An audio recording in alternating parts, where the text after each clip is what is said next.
The Russian military has begun a brutal assault on the people of Ukraine. Without provocation, without justification, without necessity, this is a premeditated attack. Vladimir Putin has been planning this for months, as we've been saying all along. He moved more than 175,000 troops, military equipment, and positions along the Ukrainian border. He moved blood supplies into position and built a field hospital, which tells you all you need to know about his intentions all along. He rejected every good faith effort the United States and our allies and partners made to address our mutual security concerns through dialogue to avoid needless conflict and avert human suffering. For weeks, we have been warning that this would happen. And now it's unfolding largely as we predicted. In the past week, we've seen shelling increase in the Donbass, a region in eastern Ukraine controlled by Russian-backed separatists. The Russian government has perpetrated cyber attacks against Ukraine. We saw a staged political theater in Moscow, outlandish and baseless claims that Ukraine was about to invade and launch a war against Russia, that Ukraine was prepared to use chemical weapons, that Ukraine committed a genocide. Without any evidence, we saw a flagrant violation of international law in attempting to unilaterally create two new so-called republics on sovereign Ukrainian territory. And at the very moment that the United Nations Security Council was meeting to stand up for Ukraine's sovereignty, to stave off invasion, Putin declared his war. Within moments, missile strikes began to fall on historic cities across Ukraine. Then came the air raids, followed by tanks and troops rolling in. We've been transparent with the world. We've shared declassified evidence about Russia's plans and cyber attacks and false pretexts so that there could be no confusion or cover-up about what Putin was doing. Putin is the aggressor. Putin chose this war, and now he and his country will bear the consequences. Today, I'm authorizing additional strong sanctions and new limitations on what can be exported to Russia. This is going to impose severe cost on the Russian economy, both immediately and over time. We have purposely designed these sanctions to maximize the long-term impact on Russia and to minimize the impact on the United States and our allies. I want to be clear, the United States is not doing this alone. For months, we've been building a coalition of partners representing well more than half the global economy. 27 members of the European Union, including France, Germany, Italy, as well as the United Kingdom, Canada, Japan, Australia, New Zealand, and many others, to amplify the joint impact of our response. I just spoke with the G7 leaders this morning, and we're in full and total agreement. We will limit Russia's ability to do business in dollars, euros, pounds, and yen to be part of the global economy. We'll limit their ability to do that. We're going to stunt the ability to finance and grow the Russian military. We're going to impose and we're going to impair their ability to compete in high-tech 21st century economy. We've already seen the impact of our actions on Russia's currency and the ruble, which early today hit its weakest level ever in history. The Russia stock market plunged today. The Russian government borrowing rate spiked by over 15%.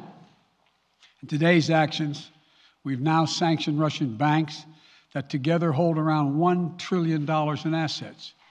We've cut off Russia's largest bank, a bank that holds more than 1/3 of Russia's banking assets by itself, cut it off from the U.S. financial system. And today, we're also blocking 4 more major banks. That means every asset they have in America will be frozen. This includes VTB, the second largest bank in Russia, which has $250 billion in assets. As promised, we're also adding the names to the list of Russian elites and their family members that we're sanctioning as well. As I said on Tuesday, these are people who personally gain from the Kremlin's policies, and they should share in the pain. We will keep up this drumbeat of those designations against corrupt billionaires in the days ahead. On Tuesday, we stopped the Russian government from raising money from U.S. or European investors. Now we're going to apply the same restrictions to Russia's largest state-owned enterprises, companies with assets that exceed $1.4 trillion. Some of the most powerful impacts of our actions will come over time as we squeeze Russia's access to finances and technology for strategic sectors of its economy and degrade its industrial capacity for years to come. Between our actions and those of our allies and partners, we estimate that we'll cut off more than half of Russia's high-tech imports. It will strike a blow to their ability to continue to modernize their military. It'll degrade their aerospace industry, including their space program. It'll hurt their ability to build ships, reducing their ability to compete economically. And it will be a major hit to Putin's long-term strategic ambitions. And we're preparing to do more. In addition to the economic penalties we're imposing, we're also taking steps to defend our NATO allies, particularly in the East. Tomorrow, NATO will convene a summit. We'll be there to bring together the leaders of 30 allied nations and close partners to affirm our solidarity and to map out the next steps we will take to further strengthen all aspects of our NATO alliance. Although we provided over $650 million in defensive assistance to Ukraine just this last year, let me say it again. Our forces are not and will not be engaged in the conflict with Russia in Ukraine. Our forces are not going to Europe to fight in Ukraine, but to defend our NATO allies and reassure those allies in the East. As I made crystal clear, the United States will defend every inch of NATO territory with the full force of American power. And the good news is, NATO is more united and more determined than ever. There is no doubt that the United States and every NATO ally will meet our Article 5 commitments, which says that an attack on one is an attack on all. Over the past few weeks, I ordered thousands of additional forces to Germany and Poland as part of our commitment to NATO. On Tuesday, in response to Russia's aggressive action, including its troop presence in Belarus and the Black Sea, I've authorized the deployment of ground and air forces already stationed in Europe to NATO's eastern flank allies, Estonia, Latvia, Lithuania, Poland, and Romania. Our allies have also been stepping up, adding the other allies, the rest of NATO, adding their own forces and capabilities to ensure collective defense. And today, within hours of Russia's unleashing its assault, NATO came together and authorized and activated an activation of response plans. This will enable NATO's high readiness forces to deploy and when and where they are needed to protect our NATO allies on the eastern boundaries of Europe. And now I'm authorizing additional U.S. force capabilities to deploy to Germany as part of NATO's response, including some of the U.S.-based forces that the Department of Defense placed on standby weeks ago. I've also spoken with Defense Secretary Austin and Chairman of the Joint Chiefs, General Milley, about preparations for additional moves should they become necessary to protect our NATO allies and support the greatest military alliance in the history of the world, NATO. As we respond, my administration is using the tools, every tool at its disposal to protect American families and businesses from rising prices at the gas pump. You know, we're taking active steps to bring down the cost, and American oil and gas companies should not exploit this moment to hike their prices to raise profits. You know, in our sanctions package, we specifically designed to allow energy payments to continue. We are closely monitoring energy supplies for any disruption. We've been coordinating with major oil-producing and consuming countries toward our common interest to secure global energy supplies. We are actively working with countries around the world to elevate collective release from the strategic petroleum reserves of major energy-consuming countries. And the United States will release additional barrels of oil as conditions warrant. I know this is hard and that Americans are already hurting. I will do everything in my power to limit the pain the American people are feeling at the gas pump. This is critical to me. But this aggression cannot go unanswered. If it did, the consequences for America would be much worse. America stands up to bullies. We stand up for freedom. This is who we are. Let me also repeat the warning I made last week. If Russia pursues cyber attacks against our companies, our critical infrastructure, we are prepared to respond. For months, we've been working closely with the private sector to harden their cyber defenses, sharpen our ability to respond to Russian cyber attacks as well. I spoke last night to President Zelensky of Ukraine, and I assured him that the United States, together with our allies and partners in Europe, will support the Ukrainian people as they defend their country. We'll provide humanitarian relief to ease their suffering. And in the early days of this conflict, Russia propaganda outlets will keep trying to hide the truth and claim success for its military operation against a made-up threat.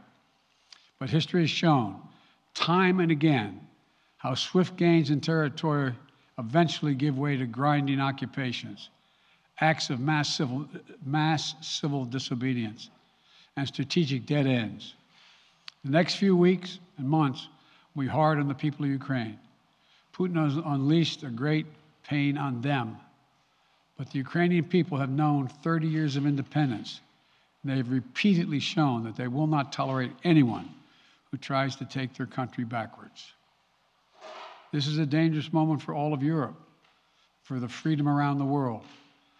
Putin has committed an assault on the very principles that uphold the global peace. But now, the entire world sees clearly what Putin and his Kremlin allies are really all about. This was never about a genuine security concerns on their part. It was always about naked aggression, about Putin's desire for empire by any means necessary, by bullying Russia's neighbors through coercion and corruption, by changing borders by force, and ultimately by choosing a war without a cause. Putin's actions betray his sinister vision for the future of our world, one where nations take what they want by force. But it is a vision that the United States and freedom-loving nations everywhere will oppose with every tool of our considerable power. The United States and our allies and partners will emerge from this stronger, more united, more determined, and more purposeful. And Putin's aggression against Ukraine will end up costing Russia dearly, economically and strategically. We will make sure of that.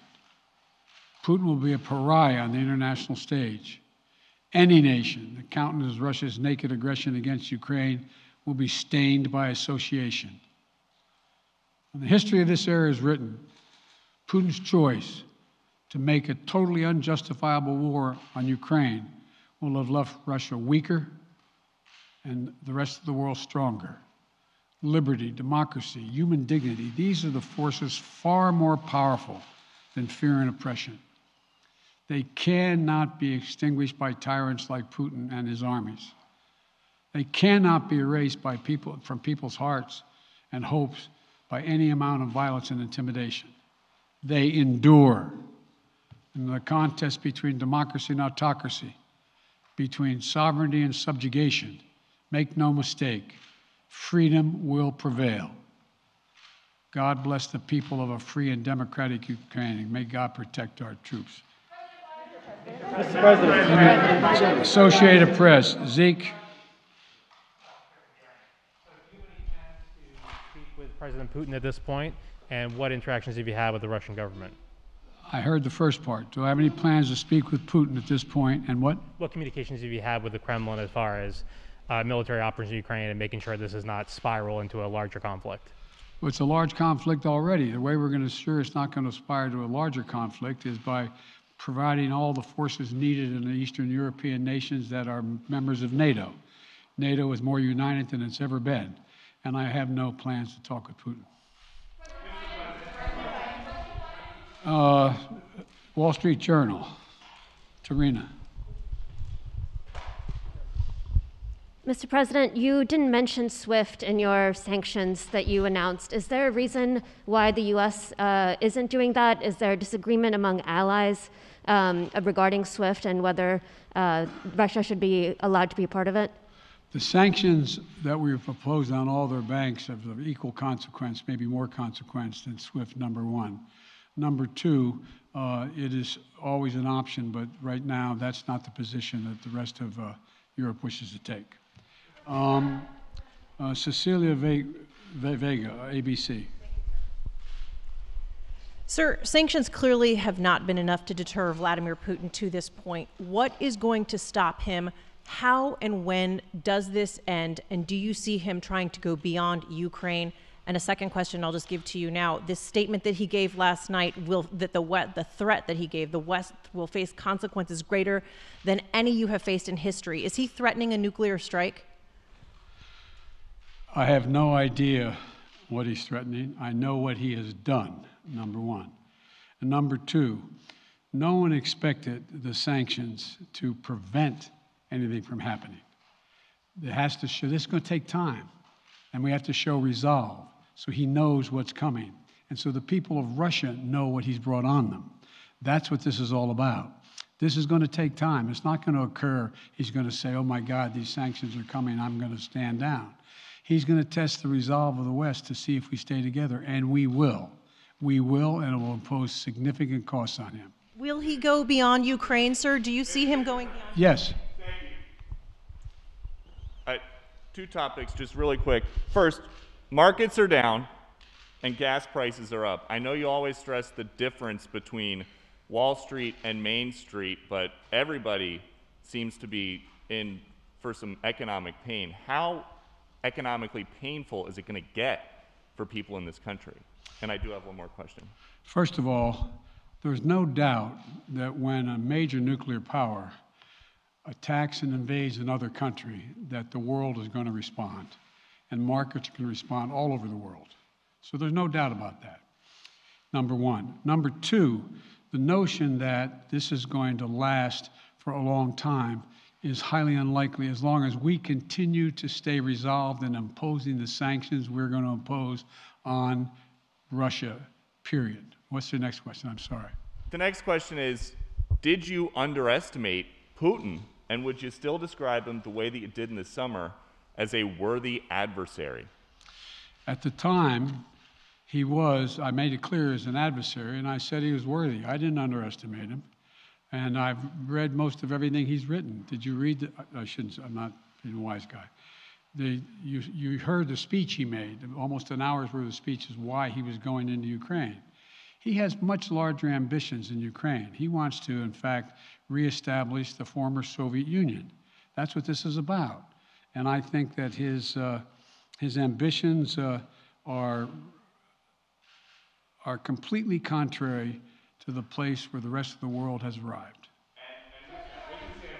You're confident that these devastating sanctions are going to be as devastating as Russian missiles and bullets and tanks? Yes, Russian bullets, missiles, and tanks in Ukraine. Yes, I am. Thank you, President Biden. If sanctions cannot stop President Putin, what penalty can? I didn't say sanctions couldn't stop him. You've been talking about the threat of these sanctions for several weeks now. Yes, but the threat of the sanctions and imposing the sanctions and seeing the effect of the sanctions are two different things. They're two different things. And we're now he's going to begin to see the effect of the sanctions. And what will that do? How will that change his mindset here, given he's Because it attacking will so Ukraine as we weaken his speak? country that he'll have to make a very, very difficult choices of whether to continue to move toward being a second-rate power or, in fact, respond. You said in recent weeks that big nations cannot bluff when it comes to something like this. You recently said that the idea of personally sanctioning President Putin was on the table. Is that a step that you're prepared to take? And if It's not a bluff, it's on the table. sanctioning President Putin? Yes. Why not sanction him today, sir? Mr. President? Why not sanction him today, sir? Mr. President, if I can, you detailed some severe and swift new sanctions today and said the impact it will have over time. But given the full-scale invasion, given that you're not pursuing disconnecting Russia from what's called SWIFT, the international banking system, or other sanctions at your disposal, respectfully, sir, what more are you waiting for? Specifically, with the sanctions we've imposed exceed SWIFT. The sanctions we imposed exceed anything that's ever been done. The sanctions we imposed have generated 2/3 of the world joining us. They are profound sanctions. Let's have a conversation in another month or so to see if they're working. Yes. Can I ask you about Zelensky? Sir, you spoke to Vladimir Zelensky yesterday, sir? What's the risk that we are watching the beginning of another Cold War, and is there now a complete rupture in U.S. and Russian relations? There is a complete rupture right now in U.S.-Russian relations if they continue on this path that they're on. And in terms of a Cold War, that depends. You have the vast majority of the rest of the world in total opposition to what he's doing, from Asia to South America to Europe to around the world. And so it's going to be a cold day for Russia. The idea, you don't see a whole lot of people coming to his defense. And are you, if I could follow up, sir, are you urging China to help isolate Russia? Are you urging China to help isolate Russia? I'm not prepared to comment on that at the moment.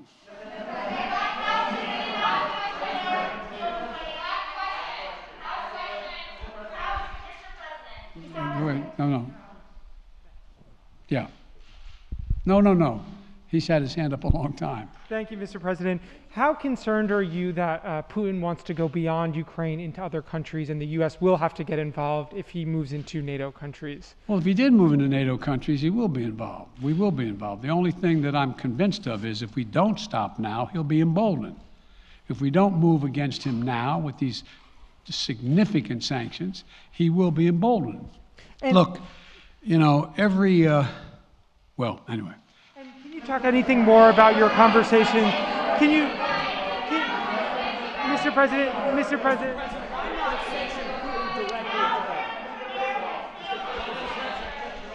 not sanction Putin directly today?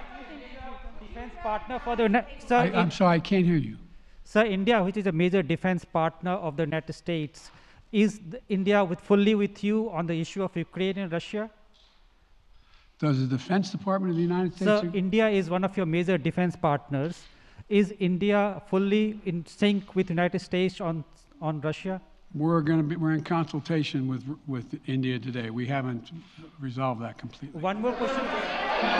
Okay, thank you all very much. Thank you.